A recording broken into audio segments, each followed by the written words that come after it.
Mettez-vous d'accord, Valérie Expert. Mettons-nous d'accord aujourd'hui avec Alexandra Spiner, enseignante déléguée spéciale en charge du décrochage scolaire à la région Île-de-France. Bonjour. Bonjour Valérie, bonjour à toutes et à Jean-Luc tous. Benamias, membre de la Ligue des droits de l'homme, ancien membre du Conseil économique, social et environnemental. Bonjour Jean-Luc.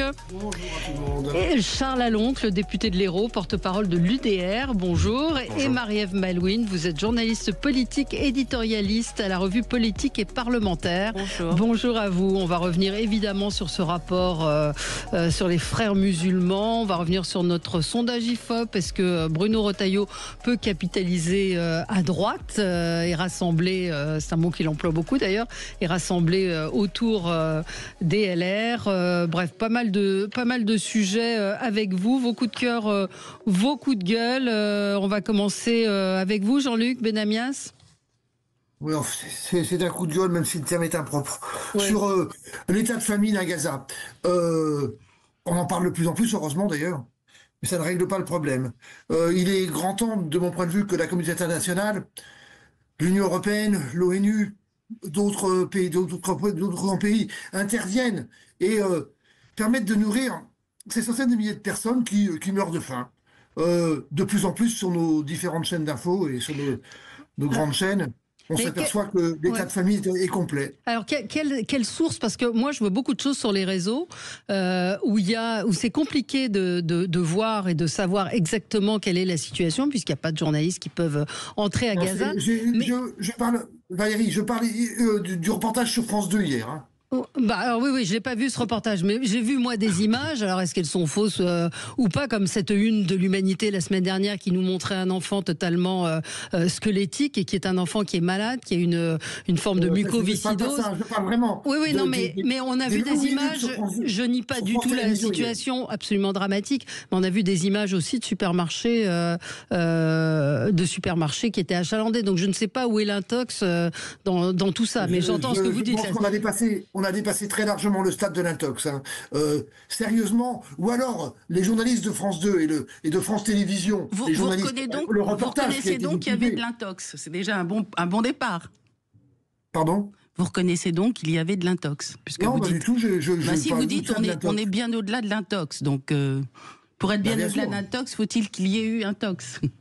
Non, mais l'intox, je vous apprends rien sur le fait qu'il existe des fausses infos et des vraies infos. Absolument. Voilà.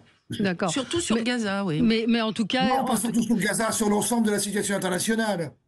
Situation compliquée, en tout cas, de toute façon. Parce il y a de l'intox entre la guerre et entre l'intervention russe atroce en Ukraine, il y a aussi de l'intox. C'est évidemment qu'on vit dans un monde où l'intox existe. Mais à ce niveau-là de famine réelle sur un territoire où il y a 2 millions de personnes, ça existe où d'ailleurs? Par ailleurs, ça existe sans doute au Soudan en ce moment. Oui, au Soudan, dans un certain nombre de pays en guerre, parce qu'il faut rappeler que c'est une guerre et que toutes les guerres sont, c'est une espèce de la palissade, mais que tous les pays qui sont en situation de guerre les populations trinquent de façon absolument terrible.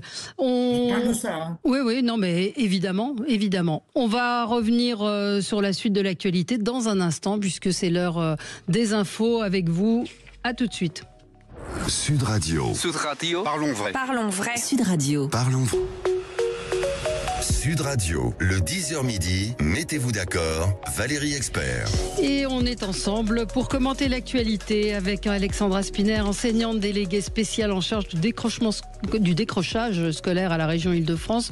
Jean-Luc Benamias, membre de la Ligue des droits de l'homme, ancien membre du Conseil économique, social et environnemental. Charles Aloncle, député de l'Hérault et porte-parole de l'UDR. Et Marie-Ève Malouine, journaliste politique, éditorialiste à la revue Politique et Parlementaire. À lire aujourd'hui la tribune de notre ami Arnaud Benedetti sur le silence assourdissant, et on ne leur dira jamais assez, autour de Boualem Sansal. On parlait de Cannes tout à l'heure dans l'émission Média, que pas un mot, que son nom n'ait pas été prononcé, que même le président de la République la semaine dernière lors de son interview n'ait pas été interrogé sur le sujet, n'en ait pas dit un mot, reste extrêmement choquant. On a appris hier que le procès en appel allait se tenir le 24 juin. On ne sait pas très bien ce qui va en ressortir. Mais voilà, c'est Arnaud Benedetti qui est le rédacteur en chef de la revue Politique et Parlementaire. Il y a de très bons, j'ajoute aussi qu'il y a de très bons éditos et des contributions, notamment sur l'éducation cette semaine sur le site. C'est intéressant parce que c'est en plein le sujet aujourd'hui dont on va parler effectivement avec ce rapport autour des frères musulmans. On va continuer le tour de table avec vous, Marie-Ève Malouine, et cette commission d'enquête sur les eaux en bouteille. Racontez-nous un petit peu, résumez-nous un petit peu l'affaire Nestlé Waters. Des commissions d'enquête. Ouais. Alors il y a l'affaire Nestlé sur le fait que Nestlé a traité son eau pour qu'elle soit bonne, en fait, consommable, mais du coup c'était plus une eau minérale et ça dure depuis très longtemps. Et l'Élysée était au courant. Il y a une commission d'enquête là-dessus et Alexis Kohler, l'ancien secrétaire général de l'Élysée, a refusé d'y aller. Mais l'Élysée a dû donner des documents. Alors, bizarrement, ces documents ont fuité et ça permet de bien confirmer que l'Élysée était au courant. Mais le président de la République s'est ému du fait qu'il y ait ces fuites. Il a écrit à Gérard Larcher, le président du Sénat, pour lui dire comment ça et qu'en est-il des données personnelles des collaborateurs du Parlement. Il faut faire attention du président, il faut faire attention à ça. Et Gérard Larcher lui a répondu « Oui, moi aussi, je suis garant des institutions ». Sous-entendu, la séparation des pouvoirs n'explique pas pourquoi l'ex-secrétaire général de l'Élysée ne s'est pas rendu à cette commission d'enquête. Et au-delà de ça, il y a aussi Pierre-Édouard Stérin qui a refusé d'aller à celle de l'Assemblée. Alors, il explique qu'un de ses collaborateurs, un associé, a déjà répondu, mais de là à traiter les politiques de Mariol, c'est un peu franchir le pas. De l'autre côté, on a LR qui fait une commission d'enquête sur les liens entre LFI et l'islamisme. Tout ça montre les commissions d'enquête, c'est quand même quelque chose qui est la représentation nationale. C'est vrai que c'est télévisé et on ne peut pas refuser d'y aller. Et François Bayrou y est allé et a démontré qu'on pouvait très bien y aller, tenir tête aux députés, démontrer que ça voulait être un procès politique et il a très bien répondu. Et si on veut un système politique qui fonctionne, on ne peut pas faire la politique de la chaise vide devant des députés qui ont été élus. C'est interdit normalement. C'est la loi. Ils vont saisir le procureur sur l'absence de monsieur Stérin.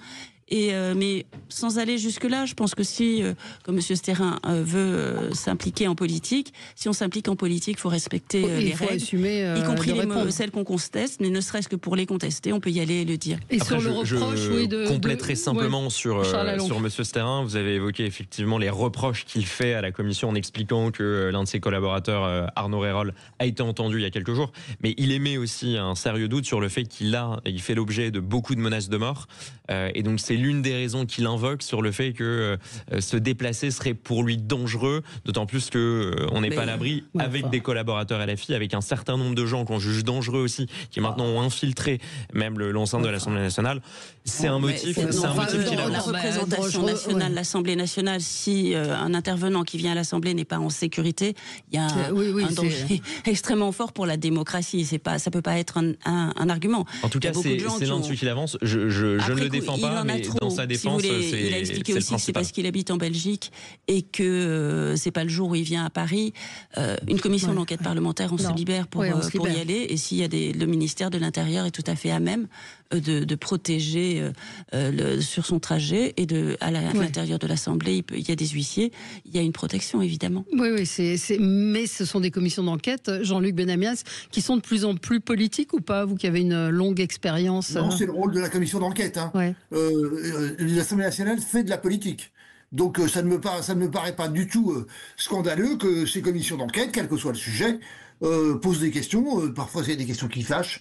Effectivement, il n'est pas normal que certains refusent d'y aller. Surtout au plus haut sommet de l'État, venant du secrétaire général de l'Élysée, qui a un rôle institutionnel éminent, qui est d'une certaine façon aussi le représentant d'Emmanuel Macron et de ses 8 années de gouvernement. Ça me paraît d'autant plus choquant de sa part que, d'autre part. Mais Alexis Kohler est un symbole de verticalité et de mépris de la part du pouvoir exécutif qu'on subit depuis 8 ans à l'égard de la représentation nationale, qui est accablant. Oui, ça vaut pour tout le monde. Commission d'enquête, hein, vous avez quelque chose? Oui, non, moi je suis sidérée qu'on refuse de s'y rendre. Enfin, je veux dire, c'est une claque, c'est offensant, je trouve, pour la représentation nationale. Mais il peut y avoir un mandat d'arrêt, non? Enfin, je sais pas si c'est l'expression. Une amende, mais non, mais l'obligation, j'avais entendu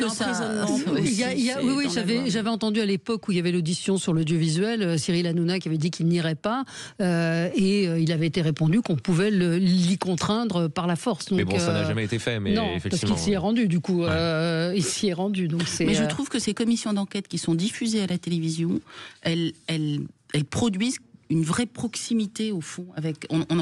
Les Français ont la possibilité de se réapproprier, au fond, ce qui se passe dans leur pays. Je trouve que... C'était une très bonne chose. Ça a commencé avec la commission Outreau. C'était la chaîne parlementaire qui l'avait fait. Mais depuis, et ça c'est depuis, disons, 2022, encore plus 2017, l'Assemblée s'est transformée en un spectacle.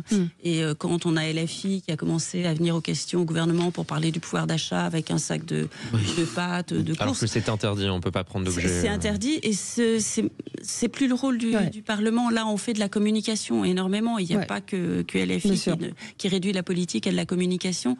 Et donc, ça se traduit aussi dans les commissions d'enquête. C'est vrai que la commission d'enquête, elle est faite pour contester le pouvoir de Pierre-Édouard Stérin. Mais la commission d'enquête Bétaram, qui s'appelle Bétaram, a été faite par LFI pour conduire à la démission de François Bayrou. Il n'y a pas qu'elle est à la commission sur Bétaram. Non, c'est pluri... Madame Philidou n'est pas vraiment... Je crois que je l'appelle comme ça, je pense que c'est juste. C'est pour ça que j'ai parlé de LFI. C'est pour ça que j'ai parlé de LFI, le rapporteur Paul Vannier étant LFI. Et il a posé énormément de questions en début d'audience. Charles Lalonque, votre coup de gueule? Alors mon coup de gueule, oui. Alors on n'est jamais déçu par les décisions du Conseil d'État. Généralement, le Conseil d'État, c'est un peu la boussole qui indique le Sud par rapport aux attentes populaires, aux attentes des Français. Et là, vous l'avez peut-être vu, ça date de lundi. Eh bien, la circulaire visant à interdire les activités ludiques en prison, eh bien, a été annulée par le Conseil d'État. Donc, on a concrètement probablement un jeune membre d'un tribunal administratif de 28 ans qui vient de dire non au garde des Sceaux sur l'une des décisions qu'il avait prises quelques semaines auparavant. Et donc maintenant, il va falloir expliquer aux Français qu'on dépense leur argent pour des soins pour le visage à la prison de Toulouse, des soirées de dance country aussi à la prison de Toulouse, une visite du château de Versailles à Toul, des microfolies alors d'un montant de 40 000 €. J'ignorais ce qu'étaient les microfolies, alors je me suis un peu renseigné. C'est un musée installé permettant d'accéder à 4000 œuvres des plus grands musées en France. Donc ça coûte 40 000 € pour l'installation d'une microfolise. Et puis après, il y avait des organisations de tournois de karting dans l'enceinte de la prison de Fresnes avec ce fameux événement Colantes organisé par les détenus. Donc, et tout ça en dehors je ne parle même pas des installations de PlayStation, de la circulation de la drogue, de l'utilisation des téléphones qui est totalement c'est pas autorisé, il faut pas. Alors les PlayStation, ça peut être vous autorisé. Dites la circulation de la drogue, faut pas caricaturer non plus je pense qui a été rectifié par le Conseil d'État, c'est-à-dire que il n'y a même pas besoin de caricaturer, c'est tellement caricatural. Le code pénitentiaire prévoit que les détenus pour leur réinsertion aient droit à des activités.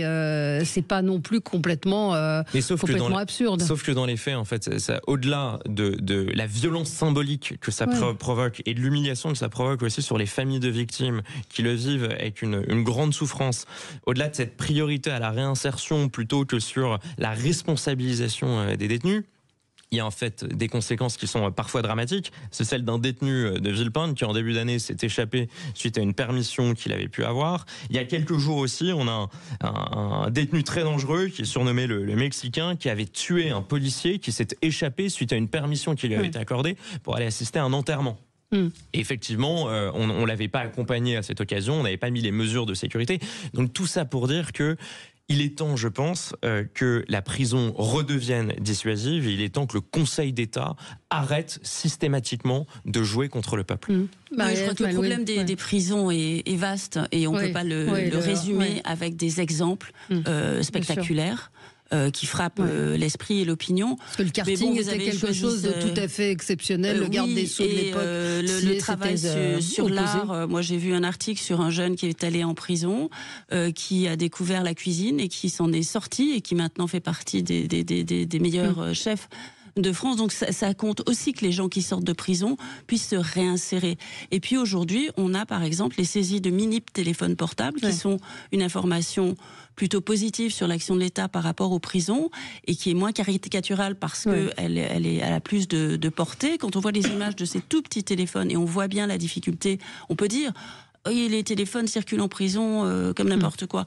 Mais quand on voit que ces mini-téléphones sont plus petits qu'un paquet de cigarettes et qu'ils n'ont pas de pièces métalliques et donc ils ne sont pas détectables. C'est un sujet moins caricatural et qui est largement plus important sur l'enjeu des prisons.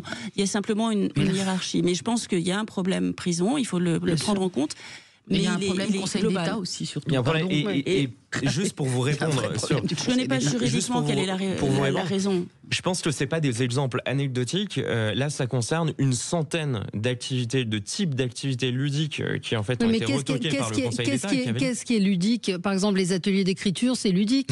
Les cours de cuisine, c'est ludique. Non, il y avait une distinction qui était faite sur les moyens de réinsertion et les activités purement ludiques. Et donc là, les exemples que je vous ai cités étaient considérés. Et il y en a une centaine aujourd'hui qui ont cours dans ces prisons. Et si encore ça faisait ses effets sur la réinsertion, mais on voit que c'est même pas le cas. Quand je regarde les chiffres, il y a eu 3185 violences physiques déclarées au premier semestre 2024 contre les surveillants pénitentiaires. Ça représente une hausse de 18%. Non, mais ça personne ne peut expliquer quelle est la justification du Conseil d'État.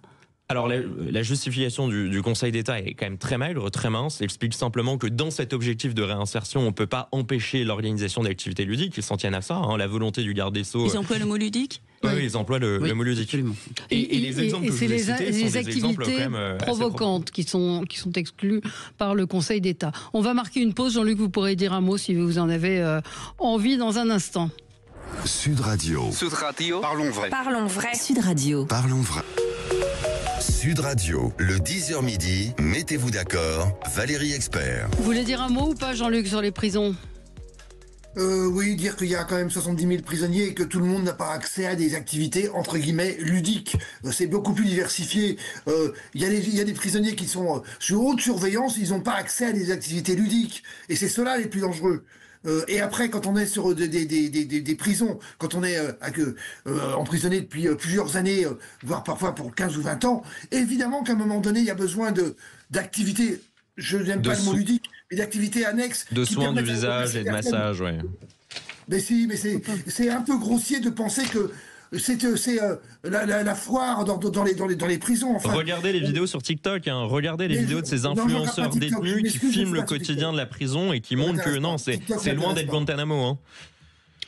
Faut pas caricaturer les conditions de détenus. En France, il y a très peu de détenus qui se plaignent de leurs conditions. Il y a une surpopulation carcérale et il faut construire des places de prison. Mais honnêtement, aujourd'hui, la vie dans les prisons, c'est loin d'être un bagne. Non, mais attendez, 124% en 90, il y avait 124% de taux d'occupation des prisons et je crois qu'on est monté, on a parfois 9 détenus dans des cellules qui dorment à même le sol. Mais ce sont les mêmes qui refusent de construire des places de prison, qui militent pour des massages du visage et des soirées danse country dans les prisons. Donc c'est les mêmes. Nous, on milite depuis le début pour construire des places de prison et de plus avoir de surpopulation carcérale. Le vrai enjeu, il est là. Mais après, que la prison redevienne dissuasive au nom du respect des victimes. Alors, je crois que dissuasive, heureusement. Je crois que justement le Conseil d'État a écarté les activités qui puissent être provocantes, choquantes, comme le karting, comme voilà. En revanche, moi, je trouve que c'est plutôt bien qu'on permette aux prisonniers de garder un lien avec le monde extérieur, ce qui leur permettra à terme de se réinsérer, parce que ces prisonniers-là, ces femmes et ces hommes, ces femmes et ces hommes, ils existent. Il faut donc leur permettre, à un moment, ils vont sortir. Donc, est-ce que vous voulez que des monstres sortent ? Mais non, mais c'est pas du tout le sujet. Ils ont des visites. Il faut donc leur permettre ils ont des activités. De se réinsérer. Non, mais je trouve effectivement qu'il y a eu des excès qui sont totalement choquants et aberrants. Moi, ce qui me pose problème, c'est que c'est les décisions, que ce soit le tribunal administratif, par exemple, à Toulouse, ou le Conseil d'État, on se demande... Enfin, on voit bien combien tout est urgent, toutes les décisions politiques sont urgentes à prendre, et systématiquement, on est empêché par ces tribunaux qui rendent parfois des décisions aberrantes. Moi, c'est ça qui me pose problème. Ouais. On continue avec vous, Alexandra Spinner, donc un coup de cœur pour... Oui, un coup de cœur pour un professeur de philosophie, Didier Lemaire, qui a été lanceur d'alerte sur l'entrisme islamiste. Il a eu le tort d'avoir raison trop tôt. Professeur de philosophie à Trappes en novembre 2020, donc quelques jours après l'assassinat de Samuel Paty dans les conditions terribles qu'on connaît. Il publie une lettre ouverte sur la diffusion de l'idéologie islamiste dans les écoles. Il doit être placé sous protection policière. Il doit mettre fin à sa carrière d'enseignant. Quelques mois plus tard, il... demeure secrétaire général de l'association de la défense des serviteurs de la République. Nous avons la chance qu'il soit chargé de mission au Conseil général, au Conseil régional d'Île-de-France. Voilà, mais je voulais lui rendre hommage parce que voilà un homme qui depuis des années nous alerte. On a eu le rapport Aubin quelques années plus tôt sur les atteintes à la laïcité. Et il a eu au fond raison trop tôt. Et c'est toujours terrible de voir des professeurs qui sont donc en première ligne, qui sont les fantassins de la République, devoir renoncer à leur métier parce qu'ils ne peuvent plus l'exercer, parce qu'évidemment, il le dit très bien d'ailleurs, l'école est le ventre mou de la République. C'est celui qui est... l'école est complètement... perméable au fond à l'entrisme islamiste et à cette pensée fondamentale, et on le voit régulièrement. Moi, typiquement, la semaine dernière, j'étais jury dans un concours d'éloquence. Bon, c'est formidable, concours d'éloquence, parce que ça permet à des jeunes de montrer leur talent, de s'approprier la langue française. C'est par excellence ce qu'on souhaite que l'école produise. Eh bien, parmi les lauréats, il y avait une jeune femme tout à fait talentueuse qui nous a parlé de liberté et qui nous a beaucoup séduit. Et je sors de l'établissement très prestigieux dans lequel ce concours d'éloquence avait lieu. Je sors, je me retourne et je la vois, et elle mettait le voile. Et j'ai trouvé cette scène assez symbolique de ce qu'est l'école aujourd'hui. C'est-à-dire qu'on n'arrive finalement pas à protéger nos jeunes de cette idéologie. On voit qu'une espèce de contre-société à visée séparatiste est en train de se mettre en place. Il faut vraiment rendre hommage à Bruno Retailleau, qui s'empare du problème et qui prend le problème à bras-le-corps et qui a choisi de déclassifier ce rapport pour éviter justement... Qu'a-t-il fait jusqu'à présent? Parce qu'il prend le problème à bras-le-corps. Il emploie les mots justes. Il a une lucidité du constat. Les décisions qui sont prises derrière, ça fait bientôt 6 mois qu'il est ministre. On va en reparler juste pour aller pour rebondir sur ce que vous dites, Alexandra. Interview de Didier Lemaire qui raconte on lui pose la question dans Le Parisien: en 2 décennies, vous avez vu une évolution. Quand je suis arrivée en 2000, c'était un établissement comme les autres avec une mixité sociale. Il n'y avait pas d'emprise communautaire à cette époque-là.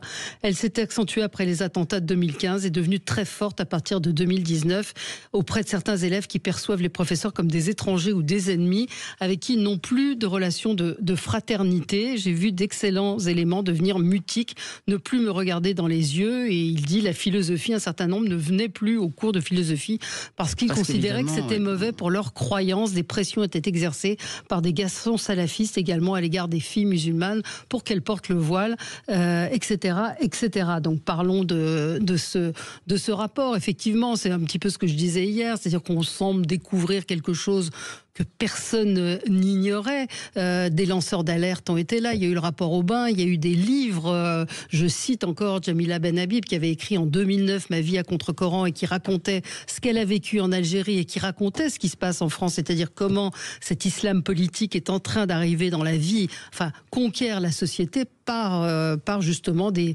questions de société. Et le pire dans tout ça, effectivement, c'est que les musulmans eux-mêmes n'ont précisément aucune affinité, enfin pour très grand nombre d'entre eux, avec les frères musulmans et qui sont victimes de ces frères musulmans. Exactement. L'intérêt de ce rapport, il y a eu des lanceurs d'alerte. Vous parliez de Boualem Sansal tout à l'heure, justement. Bien sûr, fait partie de ceux qui ont alerté là-dessus et sur la stratégie à long terme des frères musulmans et de l'islam politique, qui est d'infiltrer les écoles, les jeunes cerveaux, pour produire dans 10 ans, 15 ans, les adultes qui passent à l'acte. Et c'est eux qui alertaient avec Karim El Daoud sur cette temporalité, qui n'est pas un problème. Nous, on est dans l'immédiateté, on dit alors il est là depuis 6 mois, qu'est-ce qu'il a fait, qu'est-ce qu'il a changé. Eux, ils sont sur des années. Et donc l'intérêt de ce rapport, c'est qu'il est précis, qu'il dit les choses précisément. Quand on regarde ce qu'il dit, c'est qu'il y a 7% des lieux de culte musulmans concernés. C'est pas on rien. Peut dire, c'est pas rien, mais on peut dire aussi que c'est peu, que la plupart des lieux de culte musulmans ne sont pas infiltrés. Donc il faut bien distinguer entre l'islam, qui est une religion comme une autre en France. Ça fait 90 000 fidèles chaque semaine. Sur combien de musulmans en France ? Non mais 90 000, c'est déjà énorme. 7%. C'est déjà... Non, mais voilà. Vous imaginez s'il faut surveiller 90 000 personnes qui sont proches d'une mouvance extrêmement dangereuse pour le pays, d'une organisation qui devrait être qualifiée d'organisation terroriste. Il ne faut pas minimiser. Il faut 90 000 personnes, c'est énorme. Si je termine ma phrase, vous verrez qu'elle avait... C'est difficile de s'expliquer si on coupe au plein milieu quand on a une phrase qui a 2 entrées. C'est-à-dire que d'un côté, on peut dire finalement que c'est relativement peu, et donc c'est ciblé, identifié, et de l'autre côté, c'est très important, mais ça veut dire que la réaction, pour moi, ne doit pas être désordonnée en disant on fonce dans le tas et on y va n'importe comment.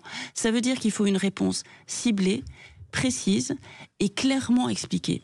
Ce que vous dites, Bruno Retailleau n'a rien fait, mais enfin ce rapport, il a poussé à sa publication. Il a poussé le président de la République à organiser un conseil de défense pour apporter des réponses. C'est-à-dire que ça va se faire sous le regard des Français qui pourront juger. Et ça fait des années qu'on le dénonce. Mais ça fait des années qu'on sait, c'est exactement le sens du propos. Mais ça fait pas des années qu'il est ministre de l'Intérieur. Non, mais bien sûr, mais sauf que c'est une urgence absolue. Vous n'étiez pas à l'Assemblée quand, par exemple, il y a eu le discours du président de la République au Mureau, et puis la loi séparatisme qui a progressivement été vidée. Et il y a des parlementaires, notamment à droite, à LR, qui ont œuvré pour essayer de remettre du contenu dans ce texte. Donc, tout ne se fait pas en un jour, mais là, au moins, on part d'un vrai constat qui permet de distinguer entre l'islam, les musulmans, et l'islam politique. Ce n'est pas du tout la même chose. C'est pas la même chose. On va marquer une pause, c'est l'heure de la pub, mais on se retrouve tout de suite et vous aurez bien évidemment la parole. À tout de suite. Sud Radio. Sud Radio. Parlons vrai. Parlons vrai. Sud Radio, le 10h midi, mettez-vous d'accord, Valérie Expert. De retour avec vous et nous revenons sur ce rapport qui a été commandé par le ministère de l'Intérieur, si je ne dis pas de bêtises, sur l'entrisme. L'Intérieur, les Affaires étrangères. Voilà, c'est trois ministères. Et ce matin, un conseil de défense et de sécurité présidé par Emmanuel Macron examine ce rapport et alerte sur une menace pour la cohésion nationale avec le développement d'un islamisme par le bas. Jean-Luc Benamias, qu'est-ce que vous voulez nous dire sur ce sujet ? L'islamo-fascisme est extrêmement dangereux. On le sait depuis des années. On le sait au niveau international, au niveau national. J'appelle ça islamo-fascisme. Voilà. Après, c'est quoi l'islamo-fascisme ? C'est vous qui faites le jeu des islamistes en disant ça ? Ah non, pas du tout. Pas du tout. Au contraire. Au contraire, je mets un nom sur quelque chose parce que l'intégrisme, le fascisme, ça veut dire des choses extrêmement précises et je pense, et je le dis, qu'un certain nombre de mouvements d'obédience musulmane, c'est ce que j'appelle l'islamo-fascisme. D'accord, je pensais que c'est l'inverse que vous disiez. Ah pardon, d'accord. Excusez-moi, j'ai du mal. Alors, on a été tous très inquiets. Oui. D'accord, allez-y, poursuivez. Oui, c'est-à-dire La crise au Moyen-Orient, qui est une crise qui n'est pas si nouvelle que ça, mais qui est en train de s'enflammer, tout ça pousse à l'intégrisme, et tout ça pousse à ce que des mouvements sectaires extrêmement dangereux agissent sur tous les territoires, pas uniquement en France, pas uniquement en Europe, dans le monde entier. Et donc, comment on respecte aujourd'hui, comment faire respecter, c'est tout le débat, notamment en France, par rapport à la loi de 1905. Quels sont les éléments qu'on met en place, quels sont ceux qui sont valides, et quels sont ceux qu'il faut améliorer. Je pense que dans le cadre d'une amélioration par rapport au territoire français, il faudrait relancer des politiques d'éducation populaire présentes sur tous les terrains, notamment sur l'ensemble de nos territoires les plus pauvres en France, nos territoires dans les différentes cités. Il y a eu un abandon par rapport à cela. D'ailleurs, à ce niveau-là, c'est parallèle, mais c'est pas directement, mais c'est quand même en cause. L'abandon d'une police de proximité a été totalement dommageable. Je ne dérive pas quand je dis ça. Hein. Une police de proximité qui soit au service de tout le monde, notamment des populations issues des populations musulmanes.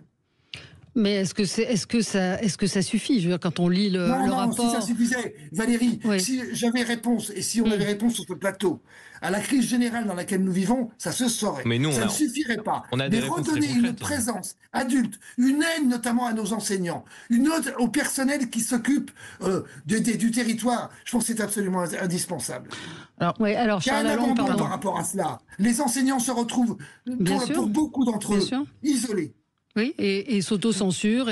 Didier Lemaire a perdu son travail. Il a dû renoncer à sa carrière d'enseignant et toute sa vie. Le truc, et je le répète, c'est que ça fait 40 ans, si ce n'est peut-être, mettons, 30 ans, qu'il y a ces alertes qui sont là, et ces gens qu'on a cités, Boualem Samsal, Jamila Ben Habib, des gens qui ont vécu ce qui s'est passé en Algérie, qui connaissent les frères musulmans et qui ont annoncé comment ils allaient rentrer par la société, c'est-à-dire par le sport, par l'éducation, par le halal. Je veux dire, le développement du halal, c'est la thèse aussi de Florence Bergeau-Blacker. Ça passe aussi par cette pression qui est mise sur un certain nombre de musulmans de France. Et ça prospère. Ça prospère. Excusez-moi. On savait déjà ça à partir du Liban. Enfin, avant l'Algérie. La crise qu'il y a eu au Liban il y a 20 ou 30 ans, l'ensemble des populations, notamment d'obédience chrétienne, qui ont été obligées de se réfugier. On en a des dizaines de milliers en France. Oui. Alors, on sait que c'est une mouvance qui prospère depuis des années. Il y a eu des lanceurs d'alerte qu'on a refusé d'entendre pour des raisons purement idéologiques. Et les frères musulmans s'infiltrent de plus en plus dans un État qui est parfaitement tétanisé par tous les procès en islamophobie, alimentés par bon nombre de commentateurs et de personnalités médiatiques. Et c'en est devenu proprement insupportable et même complice. Quand je vois par exemple les propos de Monsieur Apathy, qui hier nous explique à une heure de grande écoute sur le plateau de Quotidien que c'est une erreur d'avoir rendu public ce rapport de la part de Monsieur Retailleau, quand j'apprends, on en parlait juste avant, que des médias comme Libération et Le Monde, qui ont pignon sur rue, qui sont lus par des millions de personnes chaque jour, n'ont pas rédigé... Alors, vous avez raison. Alors, le Monde, en tout cas, fait encore beaucoup d'audience, mais ils n'ont pas rédigé la moindre ligne sur la publication et les conclusions extrêmement préoccupantes à l'heure de ce rapport. Alors, le rapport n'est pas encore public. Hein. C'est le Figaro qui a obtenu des parties. Et l'AFP qui a fait des dépêches. Et même, on savait que ça allait faire l'actualité. Non, mais ce matin, le Parisien en fait sa une, consacre 6 pages. Le Figaro aussi. N'est pas encore public. Mais il n'y a pas une ligne. Moi, j'ai lu Libération ce matin. Il n'y a pas une ligne dans Libération. Et le seul papier du Monde aujourd'hui, à l'heure où je vous parle, j'ai pas vu l'édition d'aujourd'hui. C'est un papier, c'est une dépêche AFP qui a été publiée. Et pour répondre à Monsieur Benamias sur, on n'a pas de mesures concrètes et soi-disant une police de proximité réglerait tout. Et je pense que vous vous trompez. Vous êtes encore dans des schémas, des schémas qui datent des années 80, qui n'ont pas du tout produit leurs effets. Il faut être extrêmement ferme et implacable sur la lutte contre les frères musulmans. Il y a un certain nombre de mesures qu'on annonce depuis des années, à commencer par la fermeture du centre de formation des imams qui est infiltré par les frères musulmans à Château-Chinon, à commencer par la fermeture des plus de 240 associations liées aux frères musulmans, la dissolution de ces associations qui tarde à arriver. C'est là notamment où Bruno Retailleau pourrait être un peu efficace. L'expulsion de tous ces imams radicaux étrangers qu'on connaît et qui, pareil, peinent à être mis à exécution. La fermeture et l'interdiction de ces mosquées. Il y en a donc à peu près 140 sur le territoire. Je disais que c'est loin d'être une minorité, parce que c'est près de 100 000 fidèles qui, chaque semaine, viennent écouter les prêches de gens qui alimentent la haine de la France et la culture de la charia. Donc, en fait, des mesures comme ça, très concrètes, à la main du président de la République ou juste du ministre de l'Intérieur, il y en a. Elles sont d'urgence vitale pour réussir à créer un peu de commun dans cette société. Alexandra Spinner. Oui, juste pour revenir au débat de tout à l'heure, il s'agit évidemment pas d'une chasse aux musulmans. Non. Il s'agit d'une chasse aux islamistes. Je crois qu'il faut le dire, il faut le répéter. Et peut-être aussi qu'il faut en arriver, après toutes ces années de déni, qui nous mène à la faillite dans laquelle nous nous trouvons, et peut-être aussi que l'éducation nationale doit rentrer en résistance. Parce que moi, je pense vraiment que l'école est le ventre mou de notre République, et que on demande aux enseignants d'assumer un rôle qui n'est pas le leur. Et quand on voit Didier Lemaire qui doit renoncer à sa carrière d'enseignant parce qu'il s'est contenté de constater ce qu'il voyait au jour le jour à Trappes, avec ses élèves, avec cette gangrène islamiste qui dévore les cerveaux de ses élèves, eh bien, je pense que oui, l'éducation nationale doit aussi prendre sa part et rentrer en résistance. Vraiment. Parce que nous avons quand même l'école la plus inégalitaire qui soit. Nous avons une école où l'ascenseur social est complètement bloqué, où les élèves qui viennent d'un milieu fragile, eh bien, sont ceux qui sont voués à l'échec. Et ça, c'est simplement pas acceptable. Juste sur le fait que rien n'a été fait quand même depuis 2021. Il y a plus de 10 000 contrôles sur le terrain, débouchant sur la fermeture temporaire ou définitive de 741 établissements. On se souvient du lycée Averroès qui a été fermé et ça a été contesté. Classé par le Conseil d'État. Et donc, ça va se poursuivre maintenant qu'il y a ce rapport. On est dans un pays où il y a des lois et la loi, parfois, a des failles. Une fois que j'ai dit ça, c'est simplement, on ne peut pas dire rien n'a été fait pour les États-Unis. Des choses ont essayé d'être faites. Je pense qu'il y a les lois, il y a le respect des lois, le respect des procédures et des droits des uns et des autres. Et puis, il y a aussi l'affichage, parce que il ne faut pas d'un côté avoir une action réelle et de l'autre côté avoir un discours qui dit l'inverse. Je repense à Jean-Michel Blanquer quand il a dit que le voile n'était pas souhaitable dans les milieux scolaires et qu'il a été complètement lâché. Et c'est pour ça que je dis qu'il faut du courage. Donc, il faut du courage et une cohérence. On ne peut pas dire d'un côté, oui, regardez, on a des chiffres, on fait des choses, mais de l'autre, reculer. Je parlais du discours des Mureaux, la loi séparatisme. Quand il s'est agi d'interdire le voile aux fillettes, eh ben, le gouvernement de l'époque n'a pas voulu le faire. Après, aujourd'hui, on a Gabriel Attal qui revient. Mais à cette époque-là, son gouvernement, c'est totalement gadget. C'est un effet de communication. Édouard Philippe, il y a 3 semaines, qui louait dans la presse le port du voile dans les compétitions sportives. C'est une Cet homme est totalement à contre-temps. Donc, ce qu'il faut, c'est plutôt que du spectaculaire, il faut de la cohérence. Au moins que l'action soit liée au discours et que l'action non seulement soit faite, mais assumée. Et expliquer pour bien distinguer, encore une fois, contre l'islam politique. Parce que l'islam politique, c'est quoi ? C'est un islam qui n'est pas une religion que chacun fait chez lui comme il l'entend dans sa sphère privée. C'est un islam dont le but est de devenir supérieur aux lois du pays dans lequel il se trouve. Donc c'est en ça qu'il est politique et la charia serait supérieure aux lois républicaines. Et c'est là où c'est totalement inadmissible. 2 événements dans ces derniers jours. Cette jeune femme qui va à la salle de sport en short et en brassière, à qui un chauffeur de bus refuse de monter dans le bus parce qu'elle n'est pas suffisamment vêtue.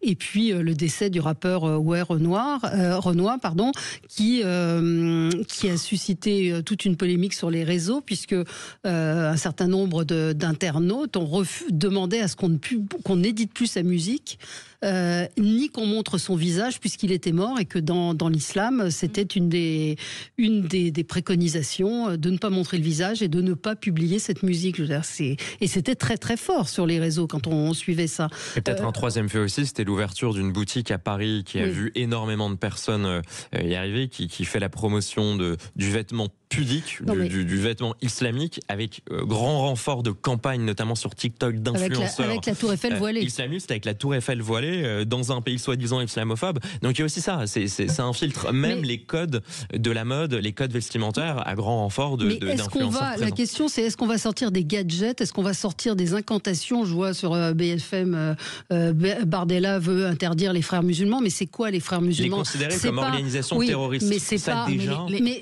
les frères musulmans, c'est une nébuleuse, c'est gazeux. Non, mais sauf qu'on connaît. Là, ce rapport identifie quand exactement il y a les frères musulmans au niveau 240 international, associations. il y a l'association des frères musulmans en France. Mais ils ont été parfaitement identifiés, c'est le rôle de ce rapport. Le rapport identifie leur influence, mais juridiquement, ça reste à prouver que l'association qui est en France contredit la loi. Après, elle diffuse, elle a une organisation diffuse, gazeuse et plus ou moins secrète.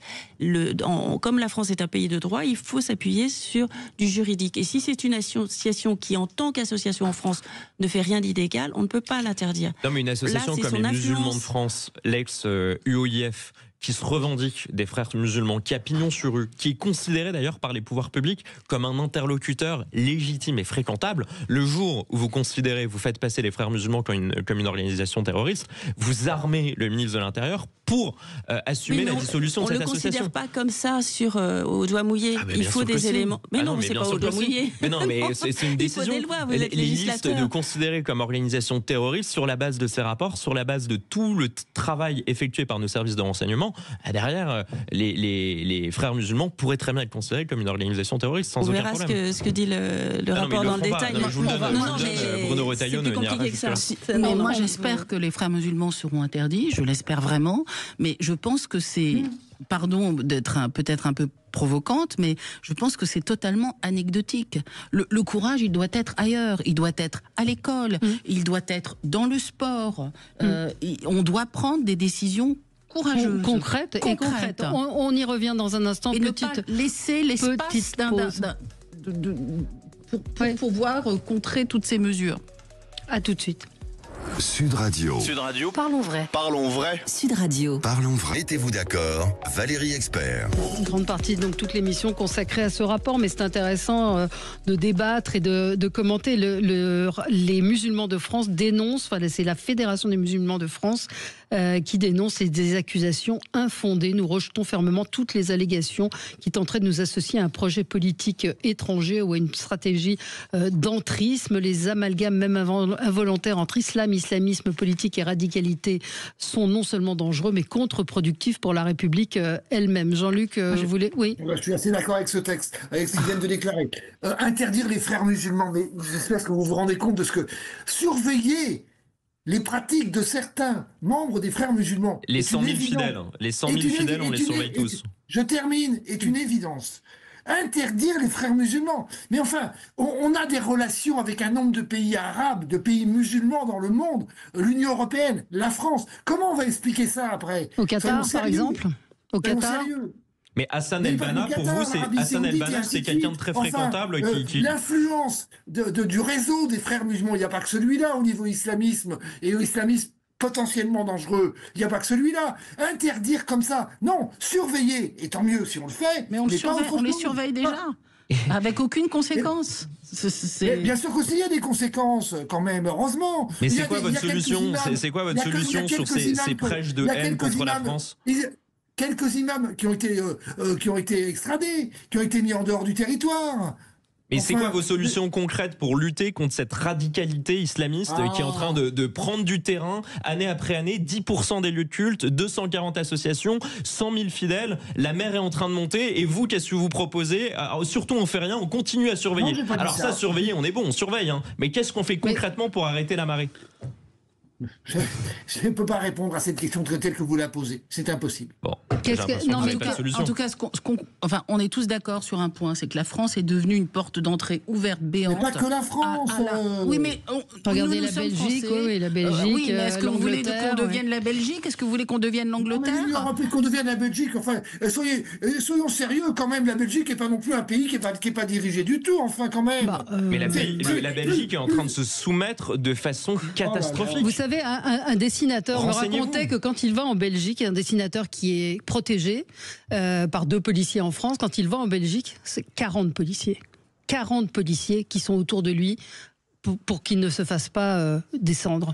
Je veux dire, il y a un problème en Belgique quand même quand vous regardez ce qui se passe. C'est que des voix du monde musulman vont se lever et qu'on entendra des musulmans dire oui, il y a un problème avec l'islamisme en France. Au fond, c'est l'islam politique, oui, parce qu'islamisme. Non, mais alors l'islam politique, pardon, vous avez raison de corriger cela. Je pense qu'il faut aussi leur permettre, parce qu'il faut être très courageux quand on est musulman, de s'opposer à cette idéologie. Mais je pense qu'il faut aussi permettre aux musulmans de pouvoir s'exprimer, parce qu'au fond, l'islamisme, les premières victimes de l'islamisme, ce sont les musulmans. Quand on voit en Algérie, non, c'est les victimes du terrorisme. Il y en a eu quand même un petit paquet en France. Moi, ces discours creux qui tétanisent l'appareil d'État, qui nous empêchent d'agir depuis des années. Les discours de Monsieur Benamias, qui sont là, non, mais il y a circuler, il y a rien à voir, tout va très bien en France, il faut surveiller, il faut continuer. Ça nous empêche toute forme d'action publique. Et ces mêmes phrases sur les premières victimes de l'islamisme, c'est les musulmans. Non, concrètement, il y a eu des morts de l'islamisme en France. Extrémiste par rapport à tout. Mais c'est pas ce qu'il a dit. Il a commencé par parler de regardez en Afghanistan, regardez en Algérie. Et même en France, mais je vais défendre Jean-Luc qui est assez grand. Il y a des musulmans, donc on ne peut pas lier. Vous croyez que cette jeune fille qui est obligée de mettre un voile quand elle sort d'un concours d'éloquence, elle n'est pas victime de l'islamisme? Elle est musulmane elle-même. C'est ces mêmes discours de culpabilisation qui renforcent l'idée d'une France Moi, je me sens coupable de rien. Islamophobe. Moi, je me sens coupable de rien. Moi, je défends les principes de la République et ça m'est insupportable qu'elle soit gangrénée de partout. Et ça m'est insupportable qu'un professeur de philosophie comme Didier Lemaire puisse dire, et il a malheureusement raison de le dire, que voilà, on est à minuit moins une de l'effondrement de l'école de la République. Les responsables des églises de France représentatives se rencontrent. Ces gens-là discutent ensemble et heureusement. Et il faut que ça continue. Enfin. Mais je n'ai pas entendu une proposition de Monsieur Benamias.